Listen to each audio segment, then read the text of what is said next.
Hi everyone! Investors are closely following the news on the US midterm election. Its results will determine which political party will gain more power and what decisions may follow. On early Thursday, the US stock futures were trading flat. Yesterday, Wall Street closed in the red. Japanese and Australian stock exchanges went down as well. Watch our video review and find out the latest forex news. Let's start. Stocks declined sharply on Wednesday amid the incoming election results. Investors were confident that Democrats would lose the majority of their seats to Republicans. Under this scenario, Republicans would have certainly blocked some of Joe Biden's economic projects. As a result, the stock market could have resumed a rally. However, the things turned out to be different. The blue states on the map refer to US states whose voters predominantly vote for Democrats, while the red ones stand for Republicans. The blue states have exceeded the number of red ones.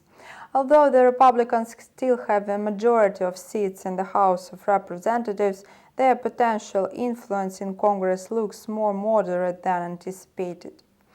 Given that the final election results have not been announced, investors are shifting their attention to the inflation report, which is due today.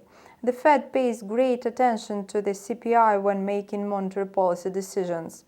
According to the FedWatch tool, 52% of analysts are betting on a 50 basis point rate hike, whereas the other 48% of the analysts expect a 75 basis point rate increase.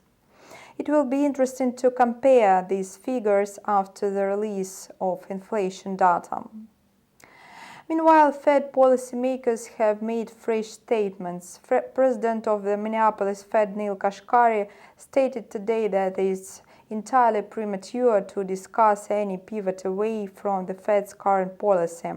I think that we are on a good path right now. I think we are united in our commitment to getting inflation back down to 2%, Kashkari said.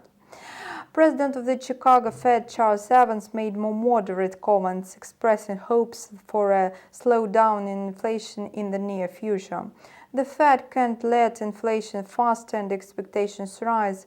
If we back off for fear of a downturn, inflation comes back even stronger and requires even more restraint, President of the Richmond Fed, Thomas Barkin, stressed.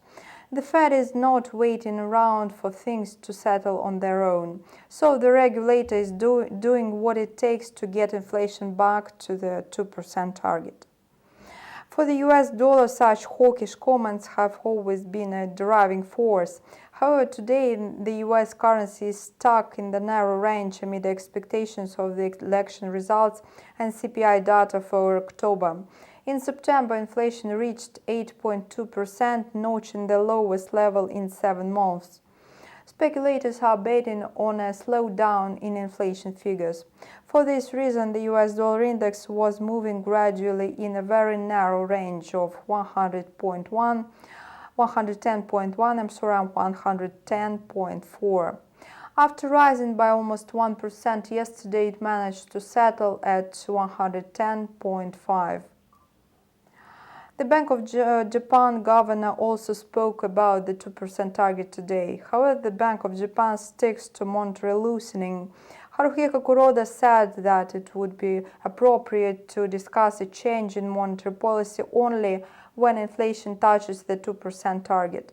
Kuroda also noted that he is aware of the impact of weak yen of households due to higher import prices. It appears his statement somewhat supported the yen. The yen managed to advance versus the US dollar, so the dollar-yen pair is trading at 146.3. The yen is definitely taking advantage of the US dollar weakness. The pair was trading in the range of 146.5 in the Asian session. After several months, the regulator has finally made some progress in the fight against currency speculations.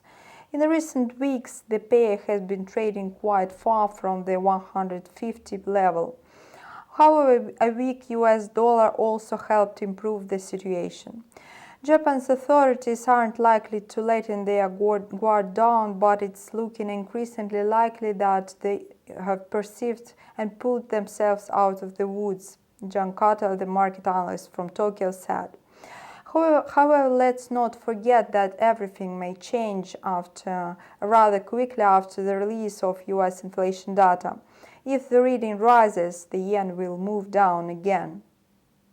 Today there has been a batch of comments from top central banks. RBA Deputy Governor Michelle Bullock warned today that interest rates will need to keep rising in order to tame inflation. She added that the regulator could take a pause in monetary tightening.